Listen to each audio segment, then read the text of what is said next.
Hello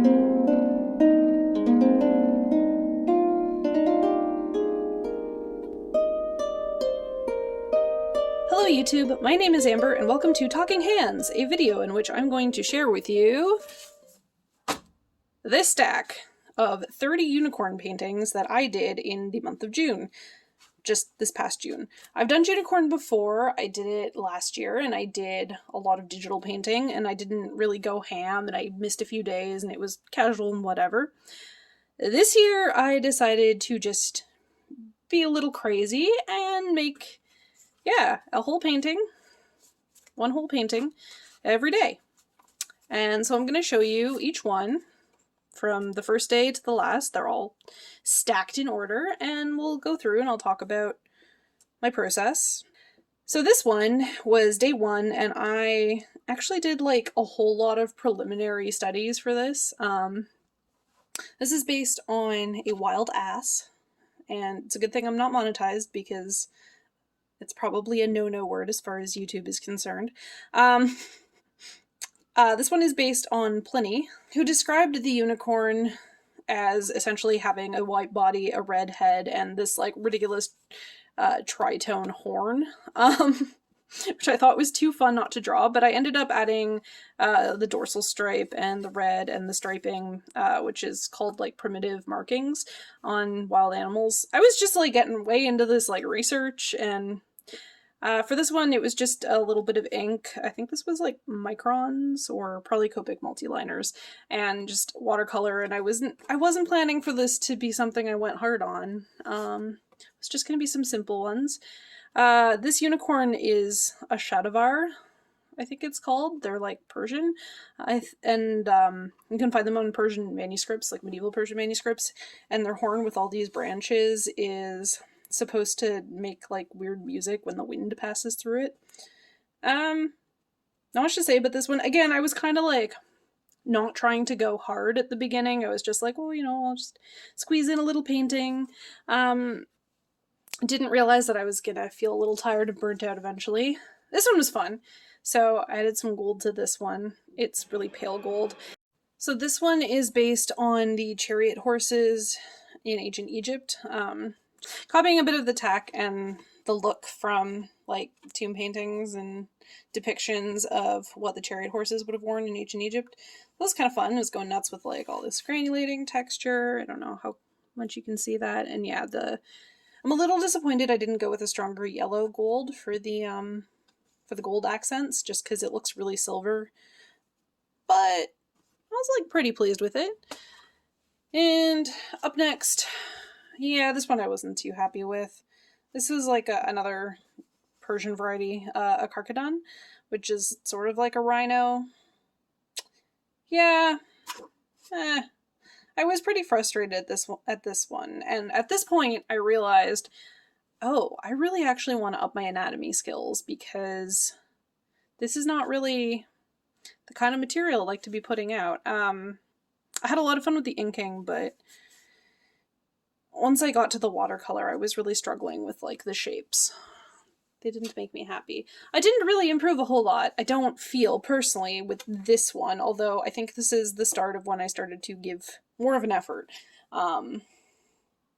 Perhaps the beginning of the end of my sanity here, where I was trying to create more of a three-dimensionality in the figure and have a bit more perspective, although as soon as I started painting, I kind of lost some of that.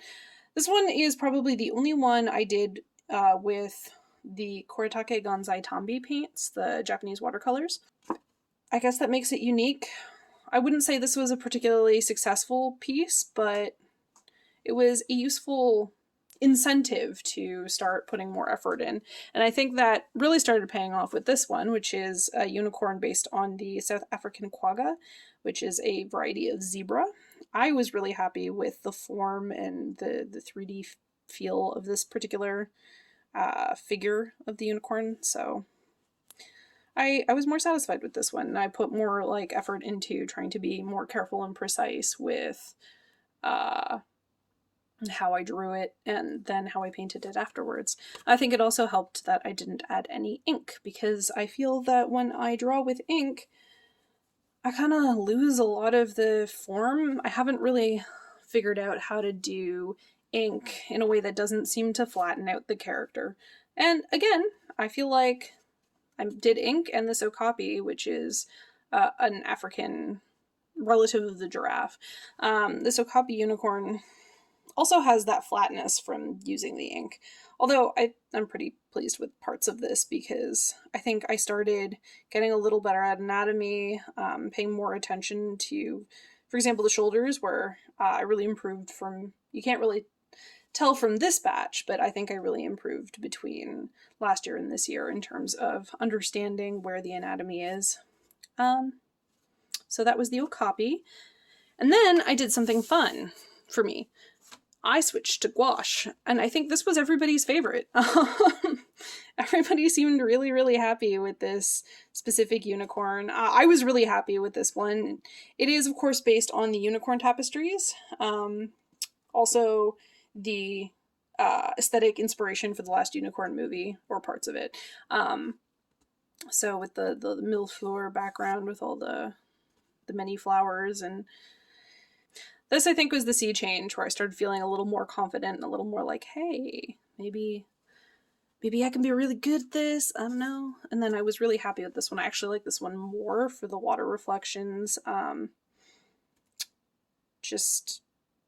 like the bright red background that has a bit of an orange cast that my camera does not like to pick up. It likes to make this a lot redder than it actually is. Well, I mean, it's very red, but it just cooler. It's cooler on the camera than it is in real life.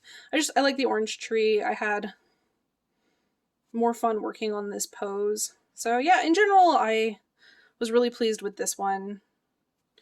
I mean, if we see them side by side, they're kind of a pair. This one's more based on the Lady and the Unicorn. This one is more based on the Hunt of the Unicorn, which are two different sets of medieval tapestries. Yeah. And then I started getting tired. So this was more of I just wanted to do a simple composition, tried to do gradients. I have a lot of trouble doing gradients with the Miya Himi gouache. I don't know what it is about this gouache. I just find it really frustrating to try and do gradients with. I don't know if I would have an easier time with more artist quality gouaches. Yeah, I also got one of the hairs of, I don't know if you can see that, one of the hairs from the brush got kind of like stuck in the middle of the gradient, and then I'd like pick it out, and now there's this line, but I don't really mind. Yeah. And then I think this is the only unicorn that isn't alive. It is a unicorn statue. It was fun to do. I think simplifying foliage is always really difficult for me, so I wasn't too upset with how this one came out. And I think the concept's kind of fun. I love ruined things that are crawling with greenery and just getting kind of like eaten up by the forest. I just feel like there's a lot of things that a motif like that can evoke in people. So yeah, I was pleased with the thinking behind that one. Again, the composition for this one I really enjoy. Just my favorite part of the little eyes. I was just really happy to have like a sense of story, or I feel like there's a sense of story with this one. The little unicorn, what are the eyes? What are the eyes? Is it menacing? I don't know. The morning light palette of the blues and the greens in the background versus the bright yellows. I don't know. It just made me happy. I was pleased with that one. And this one is absolutely my favorite. Of all the ones I've done, this is the one that I probably am the most proud of. It's got a bit of gold accent on it. It's based on a Renaissance painting inspired by a depiction of Pegasus. I can't remember the artist. I will put the name in the description below of the artist that inspired this piece. But I was just so pleased with how this came out. I did watercolor in the background, which was something I also did with this one, although you can't really tell because I put a lot of gouache on top. There's a bit of watercolor in the background. For this one, I really did like a solid watercolor. I mean, transparent glazes of watercolor for the background, and for the background of this hedge. A lot of the dark spots in the background are watercolor. I think I mostly covered it up with gouache, so you can't really tell, but it was like a block of dark green watercolor. And this grass here is watercolor. And then everything else is gouache. And I just really liked the effect. I thought it did a relatively okay job mimicking the kind of traditional old masters oil painting style. I was just really pleased with this one, and just like the reflections of the jewels. I mean, I love painting jewelry. Focus, will you focus? Can I get you to focus?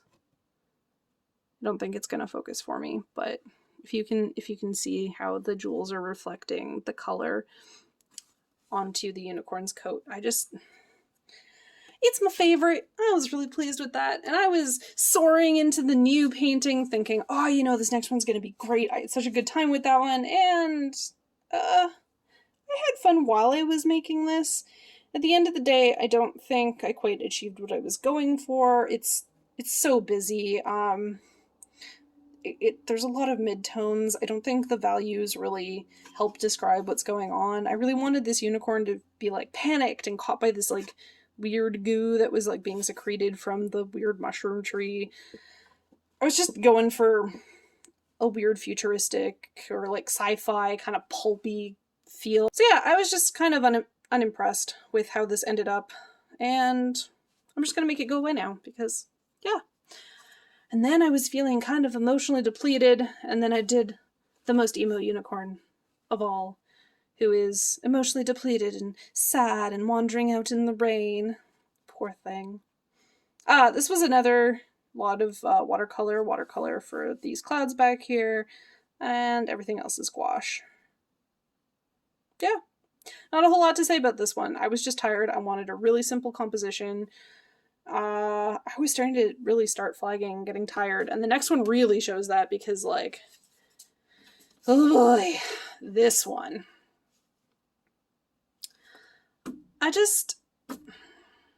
Sorry for making the thing bounce. I don't know what I was on about.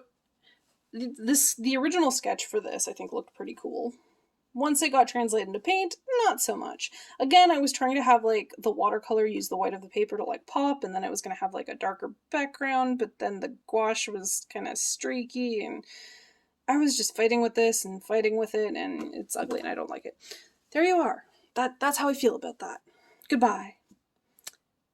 This one, though. This one I was really pleased with.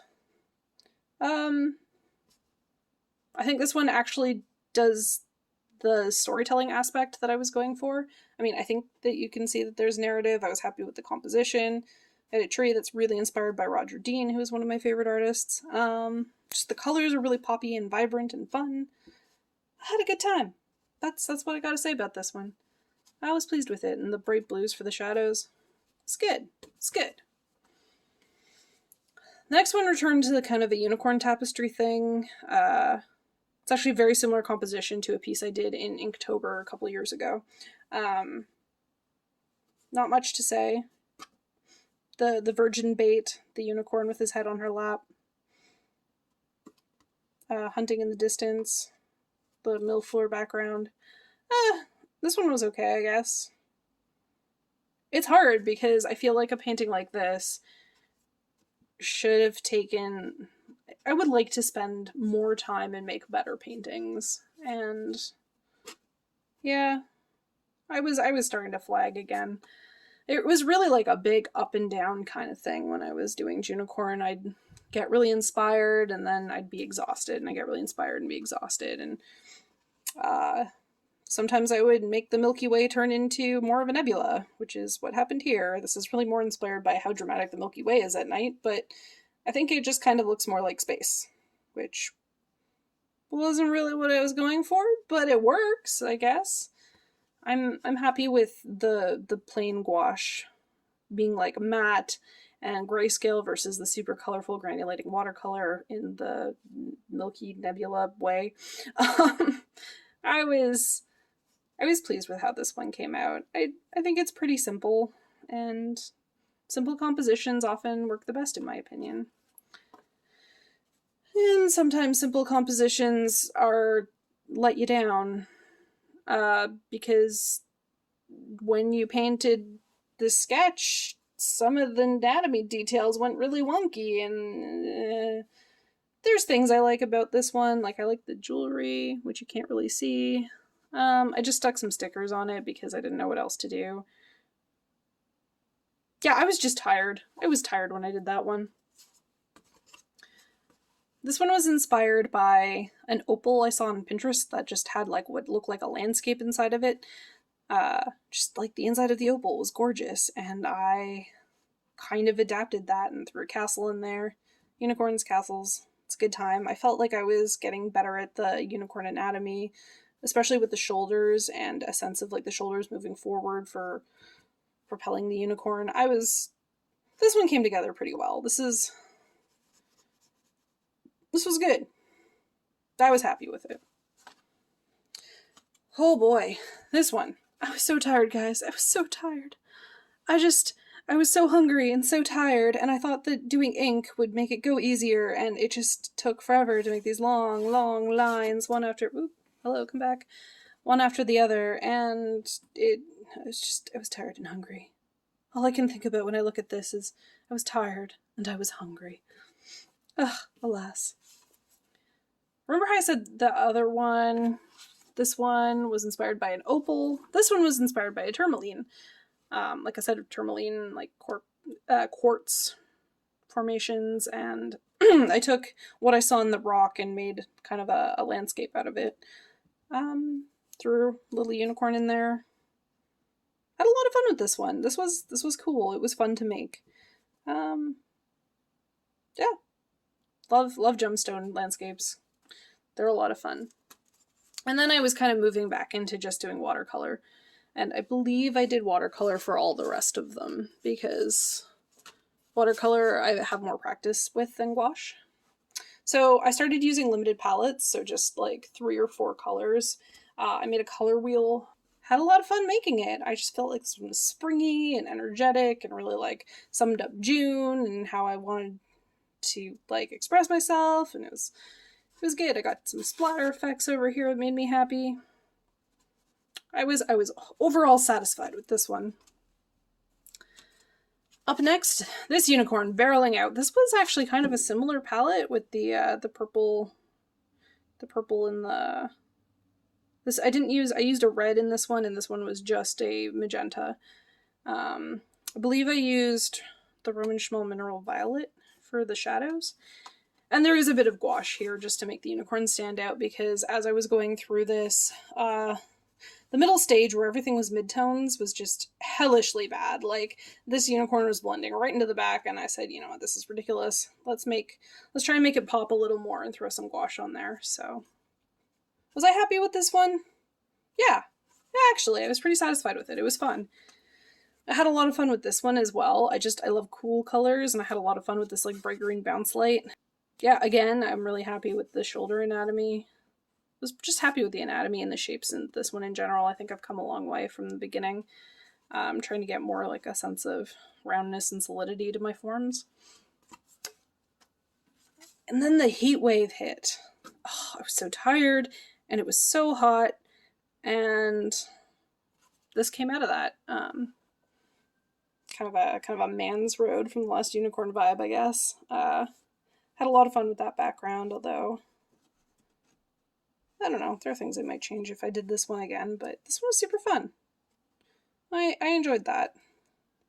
Like, I was getting a bit impatient back here, so I kept throwing more colors in, and it was getting a little more muddied than I would have liked, but that happens. Ah yes, this is really a reflection of how I was feeling during Junicorn at this point, because I was really starting to flag. I was feeling tired. I kind of wanted this like unicorn stuck in the swamp thing. I was thinking a little bit like the Neverending Story, like with Atreyu and the swamp of whatever the swamp was called. Dude, it's been such a long time since I watched that movie, but the sad part where the horse dies. That's kind of where I was. A lot of people said this one gave them Kelpie vibes, which, that's awesome. I mean, yeah, I should clearly do more Kelpies. Kelpies are fun. I also really like this palette. I like the warm glow in the background versus having like a lot of like blue or cooler colors in the foreground. I think it's really fun because red and lighter, like warmer colors tend to pop out at you more. I think it's kind of an interesting tension. I don't know if I'm a skilled enough artist to really pull off that, but it's fun to play with. Oh yeah, okay, so by the end of it, this is the second to last day. I was tired, my dudes. This was a remake of this like Quetzal hybrid unicorn that I did last year in digital, which honestly looked better. This just, I was so tired. I've been making a painting every day and I just wanted to do something else, something that wasn't unicorns, just take a break, just have a day where I didn't paint, or at least didn't paint a unicorn. And the three-dimensionality that I had in the sketch, again, I lost. I was doing this funky thing where I was like trying out different boxes, and then because of the floof here, it just like this looks flat. And again, I added ink and it looks flat. And I would say that this is not a successful painting, but that I did learn a significant amount from it. So in that sense, it was good. And by the end, guys, I was pooped. I was so pooped. And I'm just an exhausted little unicorn lying in the grass, just hoping it'll all be over soon. And it was, and it will be. This is the end, my friends. So along with this being the end of Junicorn, I'm also going to say that this is probably the end of my YouTube channel, at least as a regularly updated thing.